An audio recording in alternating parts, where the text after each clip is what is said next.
यांचे 50 आमदार निघून गेले। जेव्हा स्वतःचं नेतृत्व कमजोर असतो, तुमचे माणसं निघून जातात, तेव्हा मात्र लोकांवर पैशाने काढले, पैशाने गेले असे आरोप करतात। स्वतः उद्धव ठाकरेंचं नेतृत्वच कुणी स्वीकारायला तयार नाही म्हणून लोक निघून गेले आणि मग एकनाथ शिंदे मुख्यमंत्री झाले। पण खरं तर एकनाथ शिंदे सारखा एक मर्द मराठा मुख्यमंत्री या महाराष्ट्रामध्ये आहे आणि आता उद्धव ठाकरे कधीच मुख्यमंत्री होणार नाही, उद्धव ठाकरे कधी जनतेतून आमदारही होणार नाही। माझा दावा आहे, देवेंद्र फडणवीसांची जमानत जप्त करण्याची भाषा करणारा उद्धव ठाकरेंनी एका विधानसभेत निवडून दाखवावं। एका विधानसभेत यावेळी उद्धव ठाकरेंनी कुठली तरी विधानसभा महाराष्ट्राची लढावी, त्यांना वाटेल ती लढावी। पण जनतेचा कौल ज्या व्यक्तित्वाला भेटतं, ज्या नेतृत्वाला भेटतं, त्याबद्दल नागपूरमध्ये येऊन त्या ठिकाणी जी वैफल्यग्रस्त भाषेमध्ये बोलले त्याबद्दल आम्ही विधानसभेच्या निवडणुकीमध्ये आम्ही असा विजय प्राप्त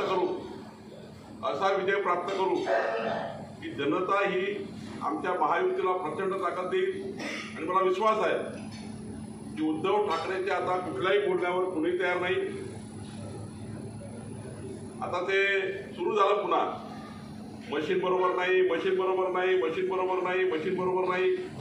जेव्हा ते हरतात किंवा हरायला लागतात किंवा आता हरण्याची परिस्थिती निर्माण झाली आहे महाराष्ट्रात, आमच्या मुख्यमंत्री लाडकी बहीण योजनेच्या आमच्या बहिणी या मोठ्या प्रमाणात महायुतीच्या उमेदवारांना निवडून देणार, कारण काँग्रेसने म्हटलं तर आम्ही आलो तर ही योजना बंद करू, नाही जर आम्ही देणार आहे यादी, मी काँग्रेस नेत्यांची यादी देणार आहे की प्रायव्हेट ट्रस्ट तयार करून बायको, मुलगा, स्वतः अध्यक्ष, पत्नी सचिव, त्यानंतर कोषाध्यक्ष मुलगा अशा काँग्रेस नेत्यांनी आपापल्या प्रायव्हेट शिक्षण संस्था तयार करून हजारो एकर त्या जमिनी खाऊन टाकल्या, ज्यांची यादीच देणार आहे। कोराडी महालक्ष्मी देवस्थानाच्या जमीन याबद्दल ते आरोप करतात, देवस्थानावर आरोप करतात आणि खऱ्या अर्थाने मी आधीच सांगितलं, मी कुठल्याही 1 वर्षाकरता 2 वर्षाकरता अध्यक्ष आहे, अजून अध्यक्ष बदलतात, तिथं कुणी बावनकुळे नाही, दुसरे सर्व वेगवेगळ्या 13 ट्रस्टची वेगळे आहेत, प्रत्येक 2 वर्षांनी वेगळ्या ट्रस्टचे अध्यक्ष बनतात। त्यामुळे ते देवस्थाना उठले आहे, आई महालक्ष्मी जगदंबेच्या संस्थानावर त्यांनी आरोप केले आहेत। त्यामुळे मला असं वाटतं की यांनी जे प्रायव्हेट प्रॉपर्टी तयार केल्या, यांनी 90 वर्षाच्या लिस्ट तयार केल्या। चंद्रपूरचे नेते आहेत ना काँग्रेसच्या याच्यामध्ये, चंद्रपूरचे काँग्रेसचे नेते याच्यामध्ये आहेत, ज्यांनी प्रायव्हेट ट्रस्ट तयार करून त्यांच्या जमिनी सरकारच्या लाटल्यात, मोठ्या प्रमाणात लाटल्यात आणि आम्ही तर देवस्थानाची जमीन 1,80,46 लाख भरतोय, ती जमीन कधी काळी फ्री भेटली होती देवस्थानाला, त्या संस्थेला, शिक्षण संस्थेला, आता तर आम्ही 1,48,00,000 लाख भरतोय। यांनी तर बिना पैशांची जमिनी लाटल्या आहेत। खरं तर देवस्थानाला विरोध करणे हे काही बरोबर नाही। आम्ही यांच्या शिक्षण संस्था ज्या आहेत त्यांच्या जमिनी कुठल्या येथे दाखवणार, सांगणार। कोराडी महालक्ष्मी संस्थान आहे, बावनकुळेची प्रायव्हेट प्रॉपर्टी नाहीये, देवस्थान आहे। तर देवस्थानाच्या जागेकरता उद्धव ठाकरे एवढे हिंदुत्व विरोधी गेले असतील, एवढे काँग्रेस खर्जिने झाले असतील, मला वाटलं नाही उद्धव ठाकरे बोलतील, मला नाही वाटलं उद्धव ठाकरे या विषयावर बोलतील। उद्धव ठाकरे यांना माहिती असलं पाहिजे की 1917 पासून ही जागा देवस्थानाच्या लीजवर आहे, ती लीज रिन्युअल झाली आहे।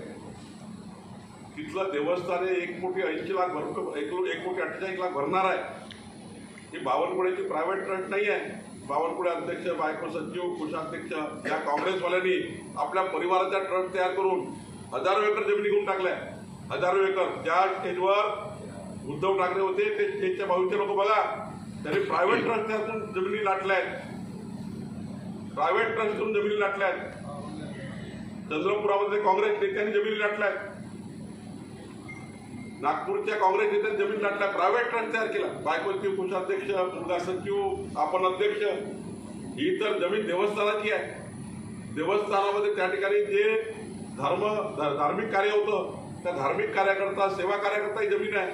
आणि त्यामुळं उद्धव ठाकरेंनी खऱ्या अर्थाने हिंदू देवदेवतांचा अपमान करण्याकरता, हिंदू देवस्थानाला त्या ठिकाणी बदनाम करण्याकरता माझं नाव समोर करून त्या ठिकाणी कोराडी महालक्ष्मी जगदंबा संस्थानाचा देवस्थानाचा ते विरोध करतायत आणि तिथेच त्यांचे शिवसेनेचे लोक त्यांच्याकडे राहिले उपाटाचे ते लोक रोज दर्शनाला येतात. विजय वडेट्टीवार दर्शन घेतल्याशिवाय फॉर्म भरत नाही. नाना पटोले त्यांचं कुलदैवत आहे, ते 3 तास पूजा केल्याशिवाय फॉर्म भरत नाही. अशा देवस्थानाबद्दल उद्धव ठाकरे, हिंदू देवदेवताच्या संस्थानाबद्दल उद्धव ठाकरे येऊन बोलतात. खऱ्या अर्थाने आता ही जनता, ही हिंदू जनता उद्धव ठाकरेला सोडणार नाही. ही माझी प्रायव्हेट प्रॉपर्टी नाही, देवस्थान आहे. ती आमदारकी रद्द झाली पुढच्या 6 वर्षात. 150 कोटी रुपयाचा आरोप नाही आहे. कोर्टाने 150 कोटी रुपये खाल्ल्याच्या, भ्रष्टाचार केल्याच्या गुन्ह्यामध्ये सुनील केदारांना 5 वर्ष शिक्षा दिली आहे. जे शिक्षेमध्ये आहे, ज्याला जमानतवर आहे वरच्या कोर्टामध्ये, त्यांनी अशा धमकीच्या भाषा बोलू नये. ते जरा आजकाल जास्त धमकी द्यायला लागले आहेत. जनताही धमकी उतरवेल आणि कोर्टामध्ये आहे कशाला करता धमक्या येतात लोकांना, IAS IPS ना. कशाला तुम्ही IAS IPS बद्दल त्या ठिकाणी अधिकाराबद्दल धमकीची भाषा बोलता? खरं तर तुम्ही पदावरच नाही आहात. तुम्ही कुठल्या अधिकारात बोलताय? आणि पदावर येणार नाही 6 वर्ष ठरला आहे. कोर्टाने त्याला सांगितलं, आम्ही सांगितलंय. त्यामुळे सुनील केदार हे आव आणतायत. उद्धव ठाकरे तुमच्या पवार साहेबाबद्दल का नाही, त्यांनी काल बरडले नाही, नागपुरात होते, बरडले असेल की त्यांच्यावरही बोललो असतो. काही इंटरनलच आहे का? नाही, काही पोस्ट इलेक्शन नंतर असं काही झालेलं आहे का? काय इंटरनल नाही आहे. आमचा जिथे संबंध आला, काल उद्धव ठाकरे बरडले, काल नागपुरातून उगीच त्या ठिकाणी आवाज नसताना मोठा आवाज काढला.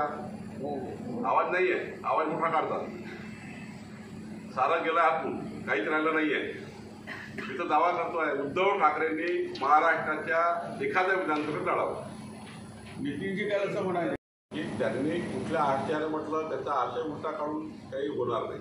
मुख्यमंत्री माझी लाडकी बहीण योजना ही त्यांनी 4दा अभिनंदन केलं योजनेचं. त्यांनी त्यांच्या प्रेसमध्ये, त्यांनी त्यांच्या भाषणामध्ये गडकरीजींनी या योजनेचा अत्यंत चांगली योजना म्हणून उल्लेख केला. स्वतः गडकरीजी रेशीम त्या ठिकाणी नागपूरच्या 80,000 महिलांसमोर त्यांचं अभिनंदन त्यांनी केलं. आणि या योजनेकरता वेगळंच बजेट आहे. या योजनेचा संबंध दुसऱ्या योजनेवर नाही आहे. शेतकऱ्याचे वेगळे पैसे आहेत सरकारकडे, वीज बिलाचा वेगळा बजेट असतं, त्या ठिकाणी आपल्या रस्त्याचं वेगळं बजेट असतं. त्यामुळं जे बजेट हेड आहे त्या बजेट हेडला जेवढा पैसा पाहिजे, आणि महाराष्ट्र समृद्ध राज्य आहे, त्यामुळे मला असं वाटतं कुठल्याही योजनेमध्ये कमी जाणार नाही. सर्व विकासाचा समतोल राखून ही योजनासुद्धा पुढचे 5 वर्ष जोपर्यंत आमचं सरकार आहे, जसं मध्य प्रदेशमध्ये योजना सुरू आहे, छत्तीसगडमध्ये योजना सुरू आहे आमचं सरकार, आसाममध्ये भाजप सरकार सुरू आहे, पण काँग्रेसच्या सरकारने मात्र पट्ट्या फोडल्या. कर्नाटकमध्ये योजना बंद, तेलंगणामध्ये योजना बंद, हिमाचल प्रदेशमध्ये योजना बंद. काँग्रेस आली तर योजना बंद होतं, कारण काँग्रेसला त्यांना भ्रष्टाचार करायचा असतो.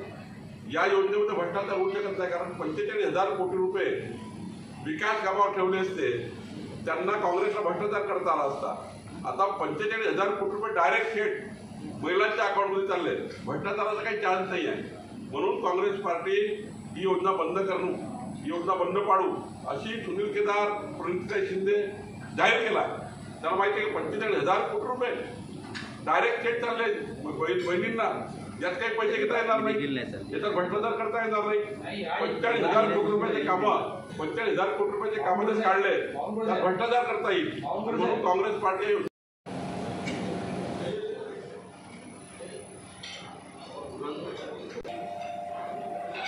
काल उद्धव ठाकरे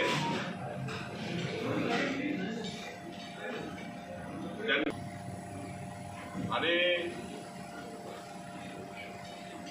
100 कोटीच्या आरोपामध्ये की नागपूरमध्ये आल्यावर जसं संपूर्ण विदर्भ त्यांनी या ठिकाणी आपल्या खटाटोप करणाऱ्या भाषणाने भारावून जाईल. मला वाटतं कालची उद्धव ठाकरेची प्रतिक्रिया ही निराशेतनं आली होती, नैराश्य आलं होतं. काँग्रेसकडे, राष्ट्रवादीकडे कटोरागून फिरतायत. आता कालही कटोरागून फिरलंय. मी तुम्हाला खासदारकी दिली, मला आमदारकी द्या. म्हणजे बघा इतकी वाईट वेळ आली की दिल्लीमध्ये बसून 2 दिवस काँग्रेस राष्ट्रवादीच्या घरासमोर फिरले, घरोघरी गेले, पण त्यांना कुणीही मुख्यमंत्री पदासाठी त्यांचा चेहरा मान्य करायला तयार नाही. काँग्रेस राष्ट्रवादी काँग्रेस त्यांना विचारायला तयार नाही. खरं तर शरद पवारजींनी आणि काँग्रेसनी म्हटलं की बघू नंतर, निवडणुकानंतर, आणि त्यामुळे अशा वैफल्यजनक परिस्थितीमध्ये काल देवेंद्रजीवर टीका करण्याकरता आणि अमित भाईवर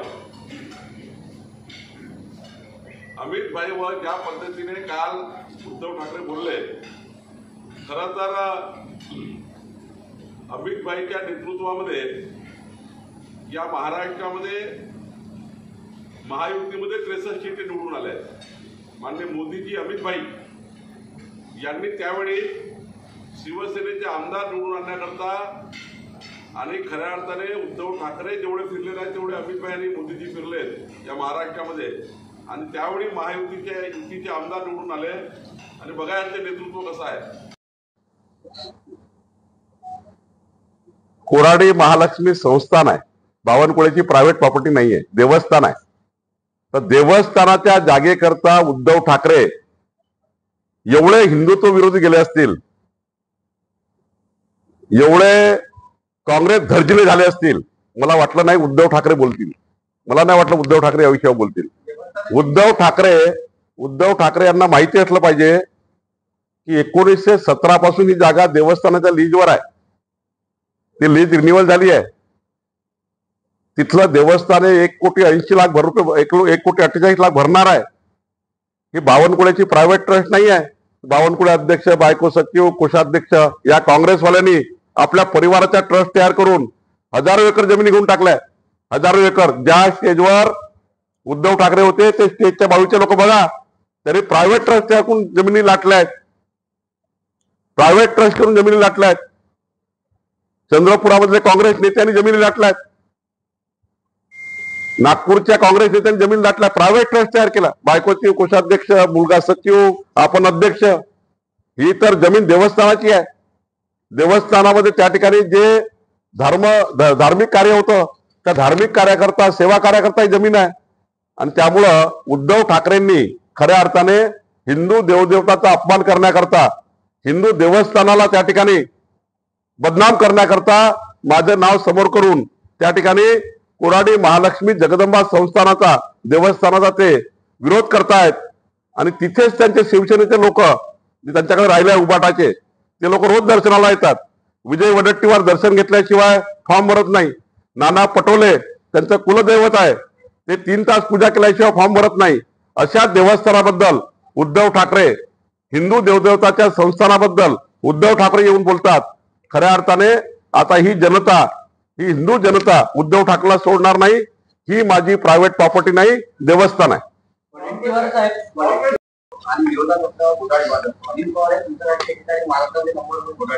बघा, अजित दादावर आतापर्यंत कुठल्याही कोर्टाने, हे समजून घेतलं पाहिजे, अजित दादाला आतापर्यंत कुठल्याही कोर्टाने जेलमध्ये टाकलं नाहीये. का एखादा आरोपने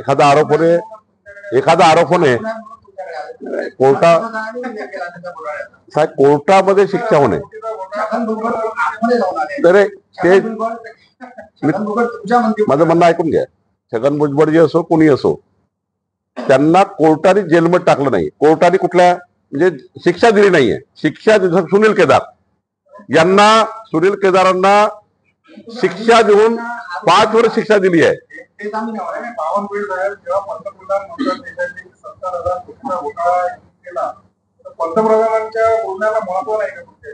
असं आहे की त्यांनी अजितदादाचं काही नाव घेतलं नाही. ऐका, शरद पवार साहेबांच्या राष्ट्रवादी काँग्रेसच्या काळामध्ये झालेले भ्रष्टाचार त्यांनी काढले.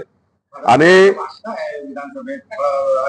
असं आहे की मी वारंवार सांगतोय की अजितदादावर कुठल्याही कोर्टाने, अजितदादाला कुठल्याही कोर्टाने किंवा कुठल्याही पोलीस स्टेशनमध्ये त्यांच्यावर कुठलाही गुन्हा दाखल नाही. आणि एखादा गुन्हा दाखल झाला कुणावर तो आरोपी होत नाही जोपर्यंत कोर्ट त्याला पूर्ण शिक्षा देत नाही त्या केसची. मला वाटतं आरोप होणे, त्या ठिकाणी कलमा दाखल होणे, गुन्हे दाखल होणे, जमानतीपर्यंत ते जेलमध्ये असणे ही प्रक्रिया आहे. पण जोपर्यंत आपण गुन्हेगार कशाला म्हणतो पूर्ण गुन्हेगार, कोर्टामध्ये जोपर्यंत शिक्षा होत नाही, कोर्ट त्याला जसं सुनील केदारला 150 कोटीच्या आरोपामध्ये 5 वर्ष शिक्षा दिली आहे कोर्टाने, त्यांची आमदारकी गेली आहे. त्याच्यासोबत उद्धव ठाकरे काल, अनिल देशमुख कसे गुन्हेगार तुम्ही ठरवता? मी वारंवार सांगतो की त्यांच्यावर कोर्टामध्ये जे काही गुन्हे दाखल झाले आहे की त्यांना तुम्ही वारंवार सांगतोय की जे कोर्टात ते अनिल देशमुख आमच्याकडे नव्हतेच ना. बघा, जामिनावर सुटून आल्यावर आरोपी बनतात आणि तुम्ही म्हणता की जेलमध्ये शिक्षा झाली, असं कसं? नाही, मी काय म्हटलं, तुम्ही प्रश्न बदलवताय, देशभरात जर बघितलं तुमच्याकडे लाईनच आहे. प्रश्न बदलवताय तुम्ही. असं आहे, आम्ही राष्ट्रवादी काँग्रेसच्या अनिल देशमुखाला काय म्हटलं, 100 कोटीच्या आरोपाखाली आहे. सुनील केदारला काय म्हटलं की सुनील केदार यांना शिक्षा आली आहे. आता राहिला प्रश्न अजित पवारांचा. अजित पवाराकडे अजून कुठलाही गुन्हा दाखल नाही, अजित पवाराकडे कुठलाही त्या ठिकाणी कोर्टाने त्यांना शिक्षा दिली नाही. अजित पवारांना ते जमानती करता जेलवर राहिले, म्हणजे जमानत होतपर्यंत जेलवर राहिले. त्यामुळे मला असं वाटतं की मूळ विकासापासून आपण बाहेर जातो आहे. आपल्याला या महाराष्ट्रामध्ये महायुतीचं सरकार हे महाराष्ट्राच्या 14 कोटी जनतेकरता आम्ही आणण्याचा प्रयत्न करतोय आणि चंद्रपूरमध्ये आम्ही या ठिकाणी महायुती 100% जिंकू आणि या महायुतीमधनं चंद्रपूरचा विकास करण्याकरता पुन्हा एकदा जोमाने काम करू, एवढंच या ठिकाणी सांगा.